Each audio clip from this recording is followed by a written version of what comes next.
them. All right. So, just start off. Give me a little bit of background information about you and when you were diagnosed with ADHD. Like, how old were you, and what were kind of like the first signs that you noticed about it?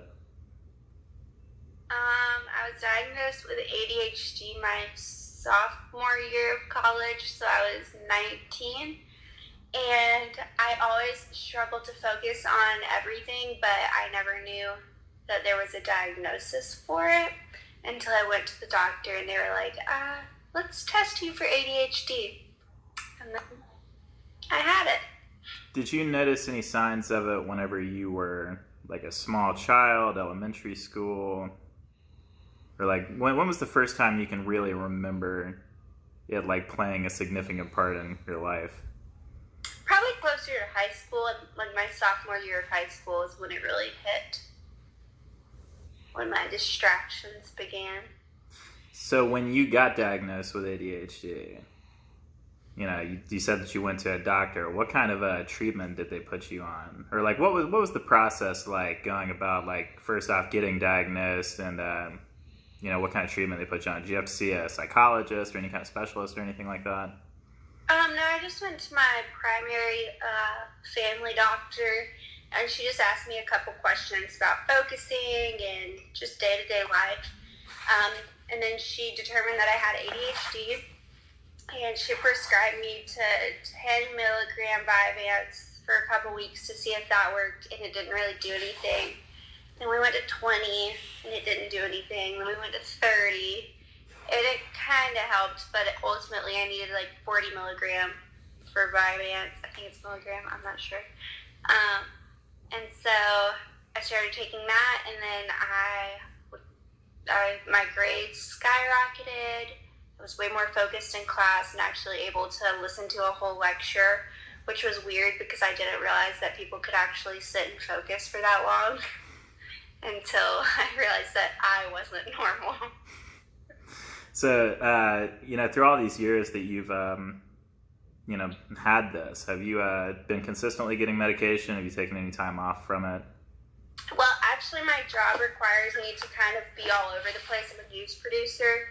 And so when I first started working a year ago, I started to notice that I was slower than everyone else. And it was because I was overanalyzing, like, one certain topic when I needed to be doing multiple things at once. So I stopped taking my Vyvanse for a while because I thought I was doing better without it. I take it occasionally now when I really need to sit down and focus on something, but not like I did while I was in college. Now, I know that you had mentioned to me before that you are getting out of news and you're no longer going to be a news producer. So now that you're in the job market, you're looking for a new job, a new adventure.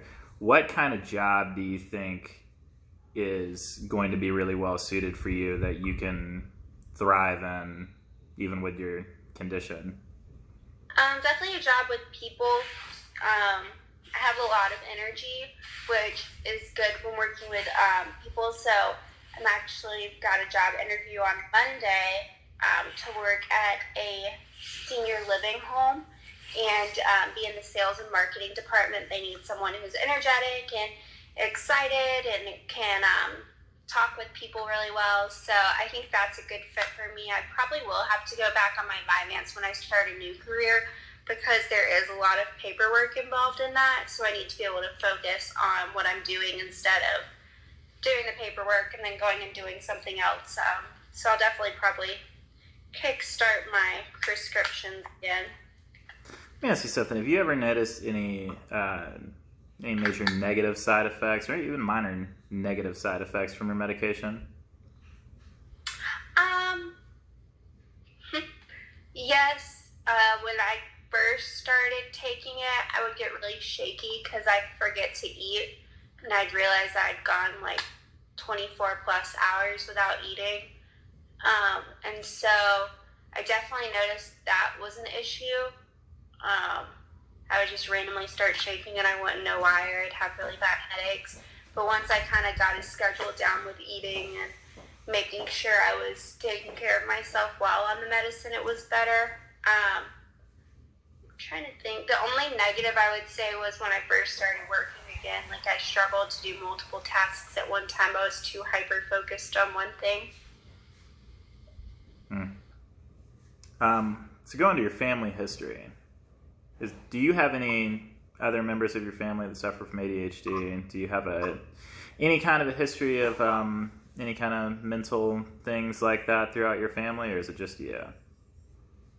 My mom actually has ADD. She's the reason I went and got tested, actually, because she was kind of telling our doctor how we're a lot alike and how I struggle to focus and stuff. So our doctor was like, well, I think Casey needs to come in and get tested too. And I have ADHD and she has ADD. So what's the difference between ADD and ADHD? I don't know. Just curious if they told you whenever they diagnosed you. No, I mean, I honestly wasn't really paying that much attention. I was distracted. Totally understandable. That was pre-medicine. So throughout your years of taking this, I've heard that with some people, especially with insurance, and the way that it kind of works, like for example, my cousin has ADHD and they had to change his medication. He was on Vyvanse and then they switched him to Adderall and then they had to put him on some non-stimulant thing. In your years of getting medication, have they ever changed your medication up, or have you just stuck to the 40 milligrams of Vyvanse? I've always been on Vyvanse, but like I said, I started low and they bumped it up until we found like the perfect fit. So that took I guess like a couple months to get that all situated. Now, in my personal experience, and it may just be honestly, it may just be in my head, but I almost kind of feel like now that I've been taking ADHD medication for however many years, I almost feel like when I don't take it, I almost feel like I'm worse than I was before I started. Do you have any kind of feeling like that, or would you say it's just about the same? I don't know. I guess when I'm not on my medicine, I think I tend to get more distracted, but I wouldn't say it's more or less than it was before I started taking Vyvanse or before I was diagnosed. Like I said, I think mine might have all been in my head. I don't know. It's mental. Yeah, I think maybe it's just once you realize how things are supposed to be, you're just like, how in the world was I able to?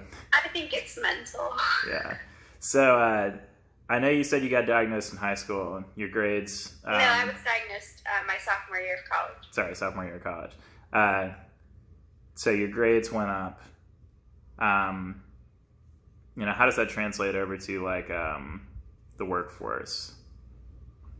Like you were just able to do a lot better in school. Do you like see a night and day difference whenever you're at work, or?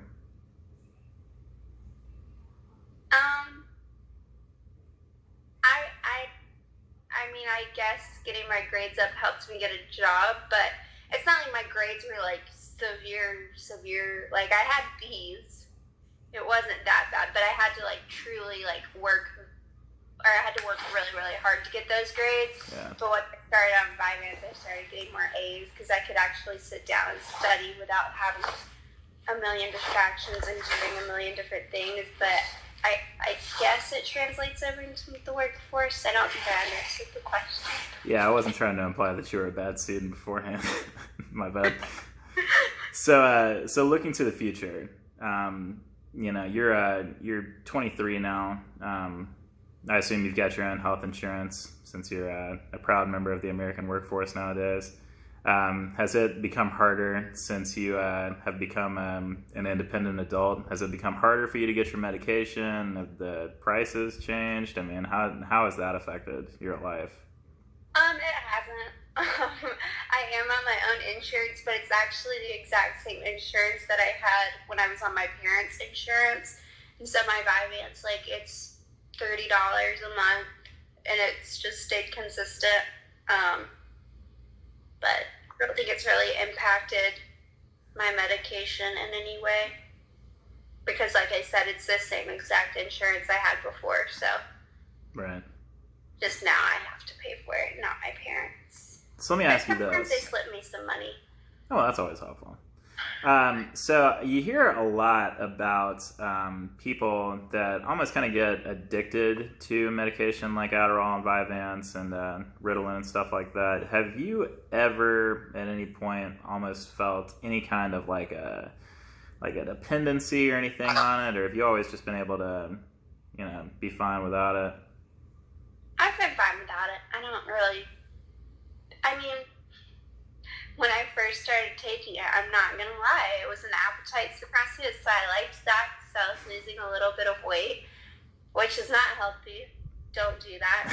That's why I started shaking violently half the time and had very bad headaches. But I mean, I wouldn't say I was addicted because I was like, this is stupid, and knocked it off real quick. That's good. Do you think that people maybe are a little bit too, not people, but like doctors, you think that maybe a little bit too lenient with diagnosing? Because it almost seems like everybody nowadays has ADHD. I mean, what do you think? As somebody who suffers from it, do you think maybe it's overdiagnosed, or do you think that... When I got diagnosed, I don't know if it's a test, but the questions they asked me I felt like were very common. Like, I mean, well, of course they were common to me because it was my everyday life, but I didn't think that they were, like, tough questions. Like, all they did was ask me, like, 10 to 20 questions, and then we're like, yeah, answers. So I do think, like, there maybe should be a better screening process, because it's definitely an issue, especially at the college level, of people just wanting to take Vyvanse and Adderall, and as soon as they find out that you take Vyvanse and Adderall, they're willing to, like, buy it from you or ask you to borrow one for, like, a class, or if they have finals or whatever. So I do think that there needs to be a better screening process, because now I think it's more of a crutch for people. Like, the drug itself is a crutch for people. And so it's almost like convenient to have Vyvanse or ADHD, or not Vyvanse, to have ADD or ADHD, because you can get a drug that helps you focus and ultimately helps you do better in school, whether you actually have it or not. Yeah. Well, that kind of actually goes into one of my next questions that I was going to ask you. Just you personally, did you ever have a problem with people, because I know I have, do you ever have a problem with people trying to buy your medication off of you? Was that anything you experienced personally? Always. As soon as people find out you take Vyvanse, and then I'd be like, oh yeah, it's 40 milligrams, they'd be like, oh, can I get some of that from you? And I'm like, well, no, because I need it. Like, it's not like, I'm not just taking it for fun, I'm taking it because it helps me with my everyday life. So it was definitely an issue. I got some good offers, though. I'm not going to lie. Sometimes when I would want to go get some Chick-fil-A, I thought about taking up some of those offers, but I would eat cereal instead. Well, it takes a lot of guts. Those chicken sandwiches are good. Oh, I had to put on a brave face. I'm glad you were able to make it through. Sid, I know you told me that your mom has ADHD or ADD and that you have ADHD. Do you worry about maybe your kids having it one day? Well, my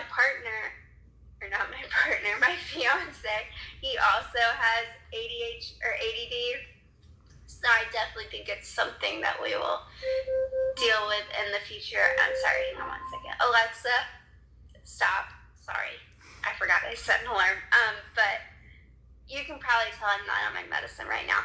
But Alexa, stop.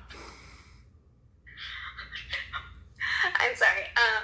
But I definitely think it might be something our future kids struggle with. Does that worry you at all, or you feel pretty prepared for it? No, because I think that, I mean, personally, my little cousins have been on ADD and ADHD medicine since they were in kindergarten. And I definitely see some, like, underlying medical issues with them for, I think, going on the medicine so young.